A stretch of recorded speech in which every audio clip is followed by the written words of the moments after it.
కొడుకు వ్యవహారంతో మాజీ మంత్రి సీదిరి అప్పలరాజు చిక్కుల్లో పడినట్టుగా అర్థమవుతుంది. అతని కుమారుడు ఎవరైతే అప్పలరాజు కుమారుడు ఆరవ వరం ఎవరైతే ఉన్నారో అతను ఒక వ్యక్తిని ఢీకొట్టిన కేసులో ఎట్టకేలకు లొంగిపోయాడు. కుమారుడు ఆరవ వర్మ అతివేగంతో బైక్ నడిపి ఒకరి మృతికి కారణమయ్యాడు. ఆరవ వర్మ బాబాయి న్యాయవాది ఇద్దరు వైసీపీ నేతల సమక్షంలో అంటే వారితో పాటుగా వెళ్లి లొంగుపట్టాడు పోలీసుల ముందు సోమవారం మధ్యాహ్నం 2 గంటల సమయంలో ఆయన లొంగిపోయినట్టుగా అర్థమవుతుంది. రాత్రి 10 గంటల వరకు ఆరవ వర్మని పోలీసులు విచారించారు. గొర్రెల కాపరి దానయ్యను తానే బైక్ తో ఢీకొట్టానని విచారణలో అంగీకరించినట్లుగా ఆరవ వర్మ అంగీకరించినట్టుగా తెలుస్తుంది. అయితే నేరం చేశాడని తెలిసి కూడా కాపాడే ప్రయత్నం చేశారు మాజీ మంత్రి అప్పలరాజు అనే ఆరోపణలు బలంగా వినిపిస్తున్నాయి. నేరాన్ని కనిపించకుండా చేసే ప్రయత్నం చేసిన అప్పలరాజుపై చర్యలకు డిమాండ్లు కూడా వెలువెత్తున్నాయి.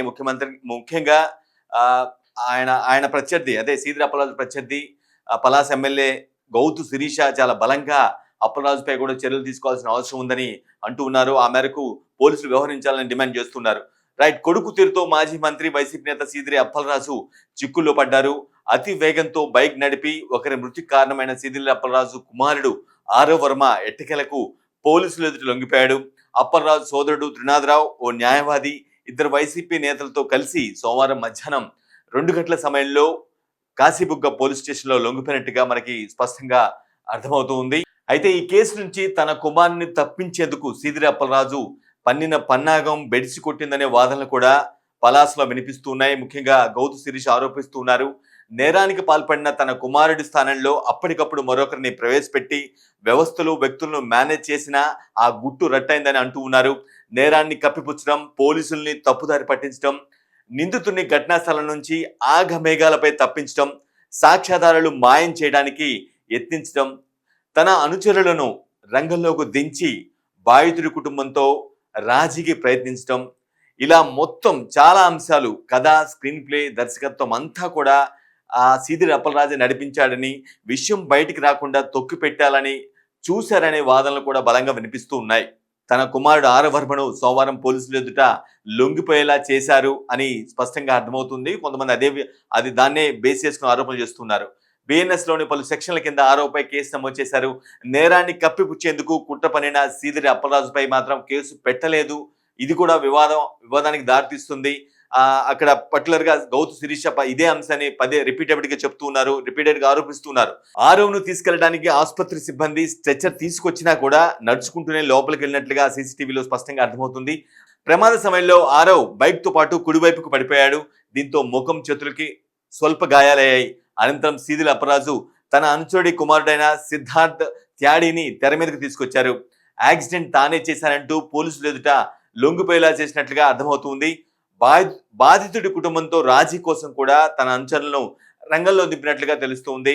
తన కుమారుడే యాక్సిడెంట్ చేసి ఒకరి మృతికి కారణమయ్యాడని తెలియగానే పోలీసులకు సమాచారం ఇవ్వాల్సిన బాధ్యత అప్పలరాజుకు ఉంది అనే వాదన బలంగా వినిపిస్తుంది.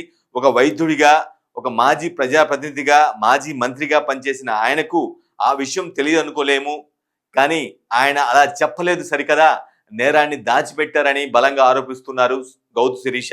తన కుమారుణ్ణి ఘటనా స్థలం నుంచి తప్పించారు, అతనికి బదులుగా మరొకరిని లొంగిపోయేలా చేశారు, బాధిత కుటుంబాన్ని ప్రలోభ పెట్టారు. ఇవన్నీ తీవ్ర నేరాలుగా పరిగణించాల్సిన అవసరం ఉందని గౌతు శిరీష, టీడీపీ వర్గీయులు ఆరోపిస్తున్నారు.